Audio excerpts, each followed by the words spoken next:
A7 न्यूजमध्ये आपले स्वागत। सोनारात लुटणाऱ्या दरोडेखोरांची आंतरजिल्हा टोळी जेरबंद। 30 लाखांचा सोन्या चांदीचा लुटलेला मुद्देमाल केला हस्तगत।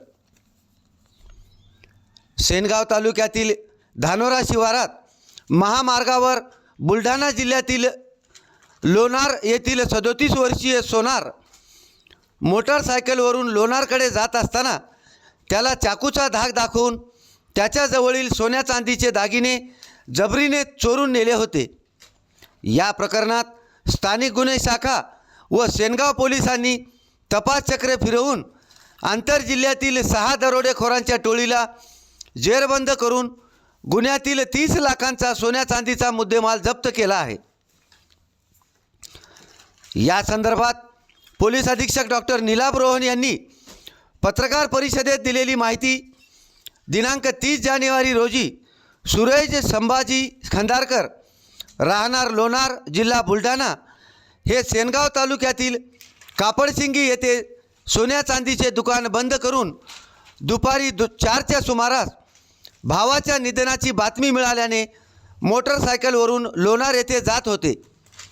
धानोरा शिवारात दबा धरून बसलेल्या 3 अज्ञात चोरट्यांनी त्यांचा पाठलाग करून खंदारकर यांच्या मोटरसायकलला धडक देऊन त्यांना जमिनीवर खाली पाडून त्यांना चाकूचा धाक दाखवून त्यांच्याजवळील 114 ग्रॅम सोने व 3600 ग्रॅम चांदीचे दागिने मोबाईल व रोख रक्कम जबरीने चोरून नेल्यानंतर चोरट्यांनी घटनास्थळावरून पलायन केले।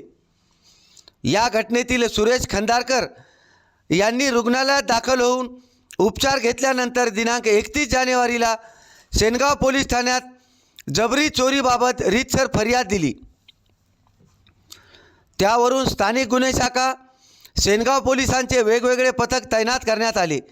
या पथकाने सखोल तपास घेऊन गोपनीय बातमीदार व CCTV फुटेज आधारे काही माहिती गोळा केली, ज्यामध्ये काही जणांनी कट रचून या गुन्हा केल्याची माहिती पथकाला मिळाल्याने त्यांनी परमेश्वर उर्फ सागर साहेबराव पडोळेकर राहणार आखणी तालुका मंठा जिल्हा जालना, राहुल मोहन पवार राहणार मोहाडी तांडा तालुका जिल्हा जालना, शोएब हमीद पठाण राहणार इकबाल नगर सेलू जिल्हा परभणी, अभिषेक प्रल्हाद धनवडे राहणार आरडा तालुका मंठा जिल्हा जालना, भगवान विनायक हराळ तुकाराम पुंजाराव हराळ राहणार कापडसिंगी तालुका सेनगाव जिल्हा हिंगोली यांना ताब्यात घेतले। ज्यामध्ये पहिल्या 4 चोरट्यांना जालना जिल्ह्यातील वाटरूफाटा येथून तर कापडसिंगी येथील दोघांना गावातूनच ताब्यात घेतले। त्यांची कसून चौकशी केल्यानंतर त्यांनी हा गुन्हा कबूल केला। गुन्ह्यातील चोरलेले सोन्या चांदीचे दागिने मोबाईल असा एकूण 30 लाख रुपयाचा मुद्देमाल जप्त केला।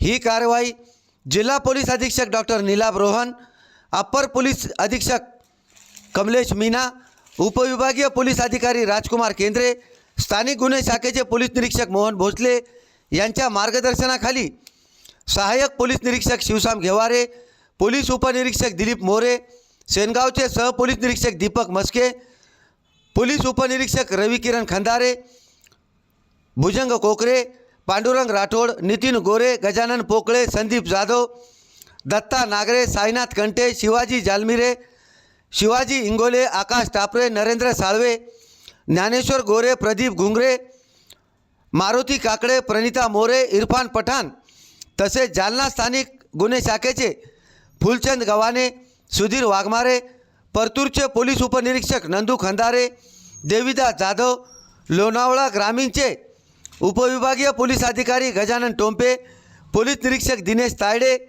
यांच्या पथकाने पार पाडली।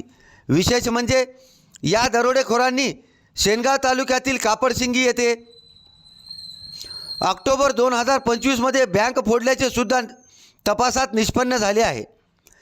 A7 न्यूजसाठी अनिस अहमद, हिंगोली। याच्यामध्ये आरोपी किती होते, कुठून आणि किती तासामध्ये हे आरोपी ताब्यात घेतले, एकंदरीत काय सर्व प्रकार आहे? सेनगाव पोलीस स्टेशनच्या हद्दीमध्ये एक सुनार होता, कापडसिंगी गावामध्ये त्याची दुकान होती। तो राहणारा लोणार बुलढाणाचा होता। तो संध्याकाळी दुकान बंद करून त्याच्या घरी निघाला होता की ते जालना, हिंगोली आणि बुलढाणा बॉर्डरवर 3 चोरटे आले आणि तिथून त्यांनी ते सुनार जे होते ते त्यांच्याकडे जवळपास 11 तोळे सोने आणि 3.6 kg चांदीचे दागिने होते आणि काही कॅश होती. ते सर्व 3 चोर आले आणि त्यांनी त्याला खाली पाडून आणि बॅग घेऊन गेले. त्याच्यानंतर आमची टीम सक्रिय झाली. पोलीस स्टेशन, LCB सर्वांची वेगवेगळी टीम करण्यात आली.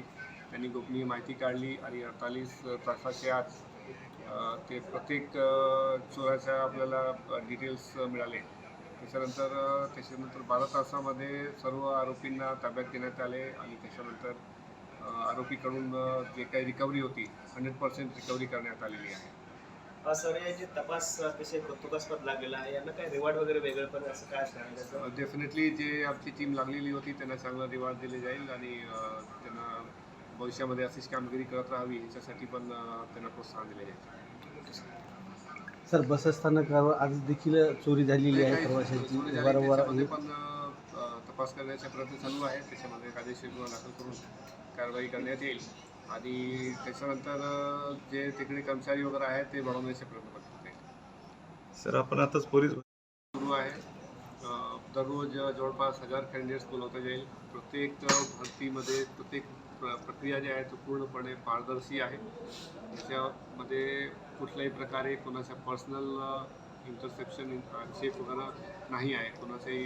कोणीही पर्सनल त्याच्यात कम्प्लिटली टेक्नॉलॉजी बेस्ड आहे. CCTV कॅमेरे लावलेले आहेत. व्हिडिओ रेकॉर्डिंग करण्यात येईल प्रत्येक इव्हेंटचा आणि RFID टेक्नॉलॉजीचा यूज करता येईल.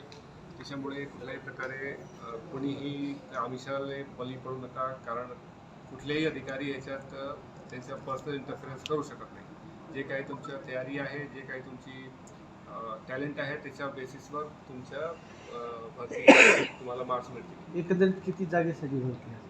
64 जागे आहेत. 37 आपले त्याच्यापैकी ड्रायव्हर्सची वॅकन्सीज आहेत आणि 13,000 कॅन्डिडेट्स टोटल आहेत भरतीमध्ये. थँक्यू.